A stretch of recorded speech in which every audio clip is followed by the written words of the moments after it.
Profitez pleinement, éteignez les lumières, mettez votre casque ou vos écouteurs, fermez les yeux, relaxez-vous. Le marché caché d'Édimbourg. Oserez-vous échanger votre chair ? Avez-vous déjà visité Édimbourg ? C'est une ville magnifique, quelle que soit la période de l'année. Le château qui trône au centre de la ville est impressionnant, car il domine les environs depuis le mont. Les pics et les vallées du territoire ont donné naissance à une ville qui s'inscrit dans le paysage. Les rues qui l'entourent peuvent être escarpées, et les nombreuses ruelles tentaculaires le sont encore plus. C'est ici que se trouve Flesh Market Close, ou le marché de la chair. On pourrait le confondre avec n'importe quelle autre chaussée sombre de la ville. Le marché se trouve au milieu des boutiques et des pièges à touristes, relativement peu menaçants, et il peut être utilisé comme raccourci pour descendre à la gare si vous êtes pressé. Le nom Flesh Market Close a été justifié par certains qui soulignent que les marchés de la chair étaient un terme local pour désigner les bouchers, et par d'autres qui suggèrent qu'il s'agit d'un lieu de rencontre de femmes de la première vocation. Ces affirmations sont erronées. Il y a bien un marché de proximité, d'où le mot close, mais la chair n'est pas le produit. C'est la monnaie. Le marché est ouvert du crépuscule à l'aube, et le droit d'entrée est une bouchée de votre propre sang. Préparez un verre et avancez dans l'allée.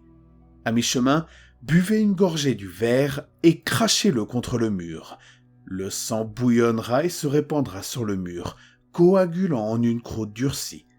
Celle-ci commencera alors à s'écailler et à s'éparpiller. Une porte plutôt anticlimatique sera révélée en dessous. Franchir la porte est désorientant, car la logique vous dit que vous entrez dans un bâtiment. L'espace dans lequel vous pénétrez n'a pas de mur et les ténèbres en enveloppent les bords. C'est à la pénombre que sont installés un certain nombre d'étals tenus par des individus qui ressemblent à des marchands du monde entier, et qu'il s'agisse de marchands arabes, d'épiciers cockneys ou d'escrocs new-yorkais, tous leurs vêtements sont éclaboussés de sang et d'abats. Ces personnages vous inciteront à venir leur parler et vous indiqueront d'un geste de la main de nombreux panneaux autour de leurs étals concernant les ventes qu'ils sont en train de réaliser. Lorsque vous vous approcherez de l'un d'entre eux, ils commenceront à vous pousser à conclure un marché avec eux. Vous êtes certainement le bienvenu et les produits disponibles valent certainement la peine d'être pris en considération. En commençant par l'extrémité la moins chère de la gamme, vous pouvez offrir une bouffée d'air. Une bouffée d'air vous permettra de connaître le temps qu'il fera le lendemain. En soi, il s'agit d'un achat plutôt inutile à l'heure des smartphones et du Met Office, mais il y a des siècles, il s'agissait d'un bien inestimable. Si vous acceptez cette offre, le vendeur vous tendra la main en l'aplatissant, puis la saisira rapidement pour la transformer en poing. L'air sera littéralement volé à vos poumons et vous aurez quelques instants de halètement pour reprendre votre souffle. D'ailleurs, êtes-vous attaché à vos doigts ? À quel point ? Y avez-vous déjà réfléchi ? Pensez-vous pouvoir vous passer de votre petit doigt ?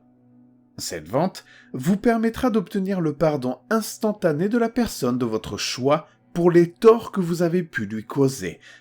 Si vous acceptez cette offre, le commerçant grimacera et s'écriera « Un Yubitsume spécial, c'est pour tout de suite !»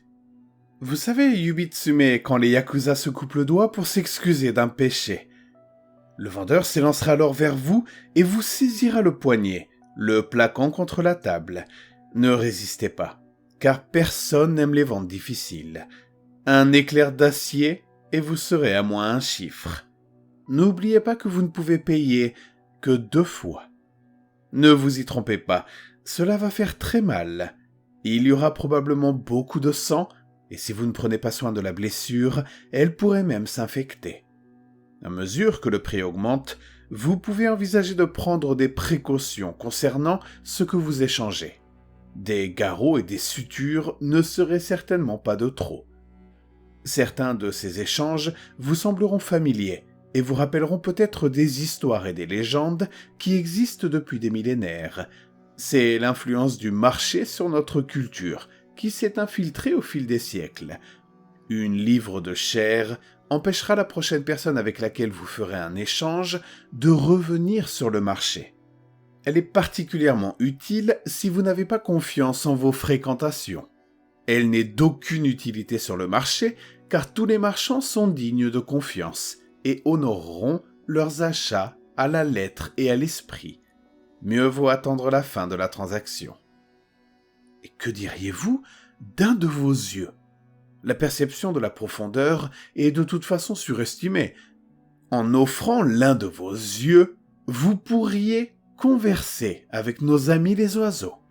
Vous pourrez appeler les oiseaux depuis les arbres et ils pourront répondre à toutes vos questions. Il est conseillé d'éviter les corbeaux. Ils ont leur propre agenda et ce n'est pas dans votre intérêt. Le vendeur vous saisira à la gorge et introduira lentement ses doigts dans la prise. Un coup de poignet et votre organe visuel reposera dans sa paume. Un autre claquement et il disparaîtra. C'est à ce stade que vous pouvez envisager de prendre des mesures plus strictes pour assurer votre survie. Dans ce petit monde étrange qui est le nôtre, le marché est loin d'être le plus étrange.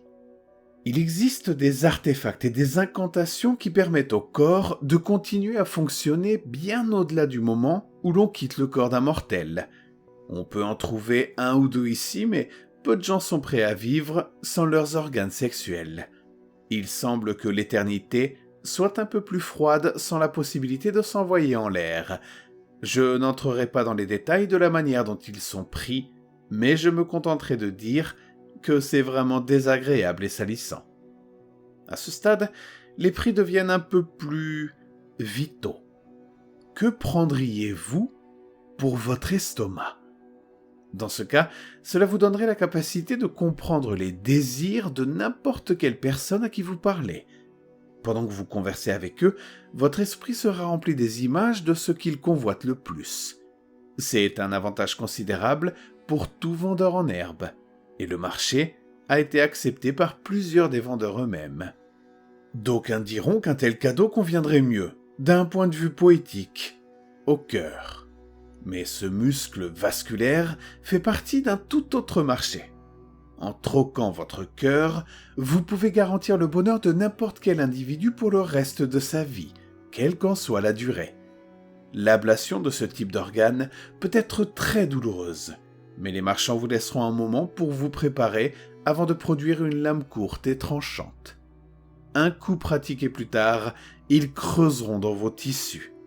Ils sont d'une précision infaillible et d'une propreté qui n'a rien à envier à celle d'un chirurgien.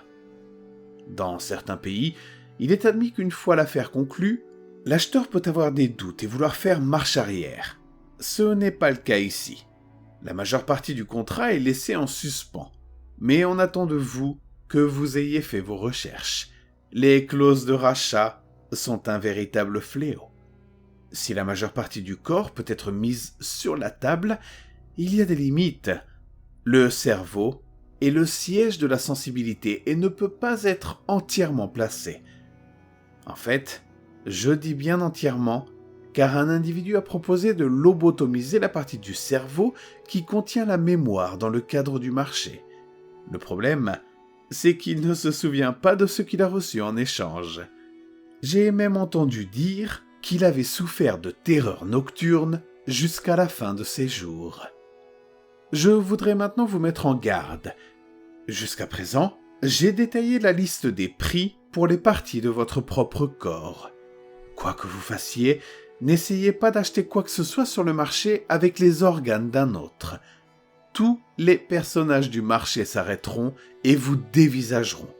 Et celui que vous avez tenté d'escroquer s'écriera « Ce n'est pas à vous d'échanger !» Quelle que soit la chose que vous ayez essayé de troquer, cette partie du corps vous sera retirée en guise de punition. Un œil pour un œil, au sens littéral du terme. Quelles que soient les perspectives théologiques auxquelles vous adhérez, offrir votre propre âme aboutira au même résultat. De nombreuses théories ont été avancées pour expliquer cette réponse, Mais la réponse honnête est que nous ne savons tout simplement pas. Le marché du sang et des os existe depuis que la civilisation existe, même si l'entrée s'est déplacée d'une ville à l'autre. Nombreux sont ceux qui s'y sont rendus et ont serré la main à des bouchers, mais ils ne sont pas aussi nombreux à l'avoir récupéré. Un homme intelligent se demanderait comment il se fait que ces individus soient capables d'honorer les marchés qu'ils négocient. Un homme plus intelligent se demanderait pourquoi les parties de son corps ont une telle valeur dans cette économie. Il suffit de comprendre qu'il s'agit de l'offre et de la demande. Et tant qu'il y aura des imbéciles prêts à fournir, vous ne devriez pas avoir à vous préoccuper de savoir qui fait la demande.